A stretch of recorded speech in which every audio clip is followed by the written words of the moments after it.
Hello, hello, hello, hello, hello, hello. Welcome back to Down the Rabbit Hole. My name is Breezy, and here we talk about random people, people from history, topics from history, weird history, urban gothics, and many more urban legends and stuff to follow. Um, if you're new here, hit that like button, ring that bell for notifications. Also, please subscribe. Help a girl out.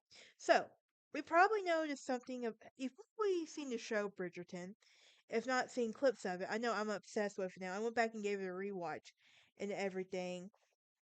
And we all know it's exaggerated, but but it got me thinking, who was the actual Queen Charlotte? Well, it's important to know that Queen Princess Charlotte of Mecklenburg-Strelitz first met George III in 1761 when she threw herself at his feet. Now, in supplication, prompting the English king to raise her up, embrace her, and lead her through the garden, up the steps to the palace, as one observer would just recount. Now, just a few hours later, the German princess would marry him, becoming England's newest queen. In poor health, in poor health following a rough voyage at sea, Charlotte was so thin that she could barely support her weight of the diamond adorned wedding gown. Um, as her as art collectors and another an author Horace Walpole wrote in the letter, um, that following day saying her violet velvet mantle and ermine were so heavy that the speculators knew as much as her upper half of the king himself.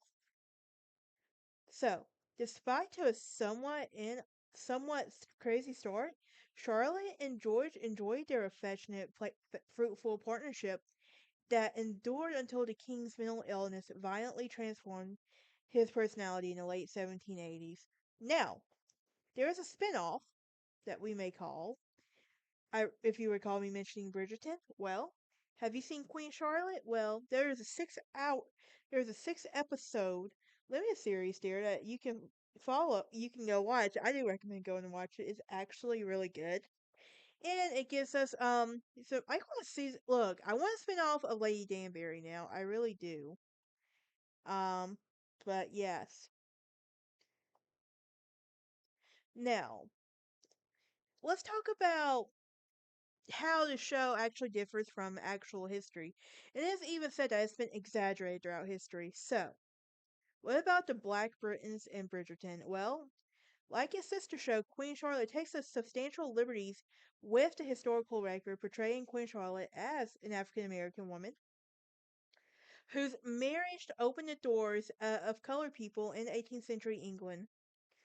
Most historians reject this theory that she was black. Now, in the Black Aristocrat, as Lady Agatha Danbury says in Bridgerton, we were two separate societies divided by color until a king fell in love with one of us. Now, the new series expands on the imagined movement toward racial equality, expanding that George's mom, Princess Augusta, hastily bestowed titles upon wealthy black families in order to remake the nobility in her daughter-in-law's image. So, so what were the racial relations in the Georgian England really like? Well, it was far more complicated than Bridgerton Queen Charlotte would suggest. According to historic England, around 15,000 black people lived in the country during the second half of the 18th century. The majority of the individuals worked as domestic servants, as either paid or enslaved servants. Though Britain abolished slavery in 1807, slavery remained legal in the British colonies until 1833, and the exploitative practice in which newly freed adults were forced to work as apprentices for years that remained in place until 1838. So, what do we know about Bridgerton? Well, we know it takes place when diversity, as we know, the word did not exist, and everything. And the show's producers and stars also framed this whole inclusion of black characters as a form of escapism and fantasy. But there is a fact that remains, and that slavery not only existed in Bridgerton, but would also directly be responsible for generating much of the wealth on display. So, what about this whole debate over Charlotte's black ancestry? Well, the idea that Charlotte was black stems from research conducted by historian Mario de Vasilles Yacacon, and he argued that Charlotte was directly descended from Margarita de Castro Raposa, a 15th century Portuguese noblewoman who was herself related to a 13th century ruler, you might recall, Alfonso III, and his Moorish lover, Madrignana. Valdez further pointed to the fact that the African characteristics evident in the many of the Queen's portraits as proof of the theory, noting that artists of that period were expected to play down, soften, or even alliterate features in the subject's face, especially a woman's that were not considered to meet the standard of beauties. So, it's also important to know that other scholars are very skeptical of Val's claims, and as a historian, Lisa Hilton would tell the insiders that the term Moorish was often used to refer to someone who lived in the Moorish Empire, um, regardless of their race and everything. And to put it another way, um, historians argue that generational distance between Charlotte and her presumed African forebear is so great as to make the suggestion ridiculous. So, here's also something to note. While she probably wasn't black, the difference between the aristocracy and was wholly white. Dido Elizabeth Bell, she was the mixed race daughter of an enslaved woman and a Royal Navy captain, and was even considered to be Britain's first black aristocrat. Born in 1761, she was raised alongside her cousin by her father's uncle, the Earl of Mansfield, at his lavish London estate. And Belle was a member of the royal family, though she didn't eat well with the rest of the household. And Massachusetts Governor Thomas Hutchinson stopped by for dinner in August in 1771. Now, a century later, Queen Victoria agreed to serve as the godmother to Sarah Forrest Bonetta, who was a young girl born into a prominent Yoruba family. Now, in the late 1840s, King Gathero Domini defeated Bonetta's tribe, killed her parents, and enslaved her. After the British captain failed to convince Gazo to abandon his role in the slave trade in 1850, the king gifted Bonetta to him as a consolation. Now, upon the pair's arrival in England, Victoria agreed to take the girl under her protection, paying for her education and looking out for her throughout her life and everything. So, let's talk briefly about Charlotte and George's relationship.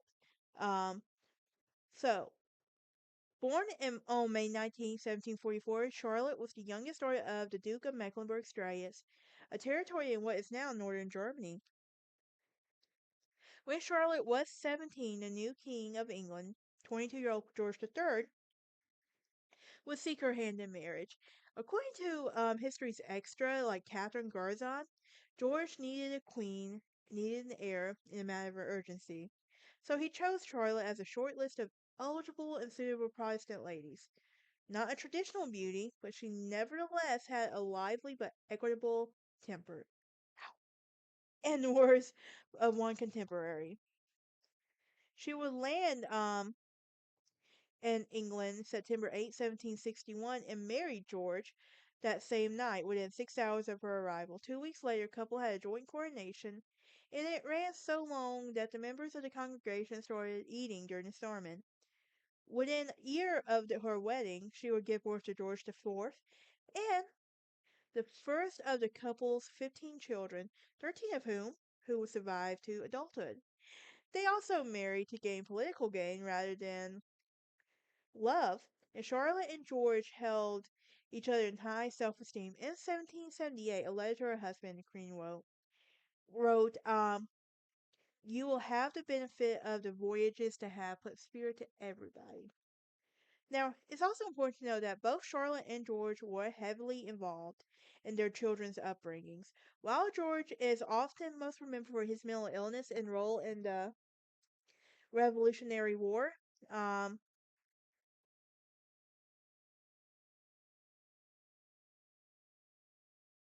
historian James P. Anyway, he was also a guy who was capable of a great deal of empathy. Now, in everything, and he was very aware of raising the potential future sovereigns, but he also wanted them to be good people. The king and queen both shared a love of music, often playing duets together with Charlotte on a harpsichord and George on the flute, while both prepared for the informal, simple lives to led at their homes. The court also presided over them, as seen as Bridgerton. It was a fashionable, glittering one. Now, we all know that George III would start to suffer from have his first major bout of mental illness in 1788, and he suffered both physical and mental distress, including periods of incessant inlocucy, in which he talked until he foamed out the mouth. He was unable to speak and unable and to turn accusing his wife of adultery, making inappropriate advances toward her servants and everything. Now, his illness would take a toll on his wife and children and everything else. So, his recovery wasn't permanent, but he continued to suffer from periodic bouts and everything else. And you can find more on the Regency era by going to my Dark Academia podcast where I talked about that as well. But reflecting on the lost experiences by Charlotte, the wife of Philip Lee Post, who had watched the couple's coronation in 1761, remarked, "Never was anyone to be more pitied than Her Majesty, and no couple had ever been happier. There was the greatest of all misfortunes." Um, but that is it. Join me next time as we talk about the Erie Pine High School.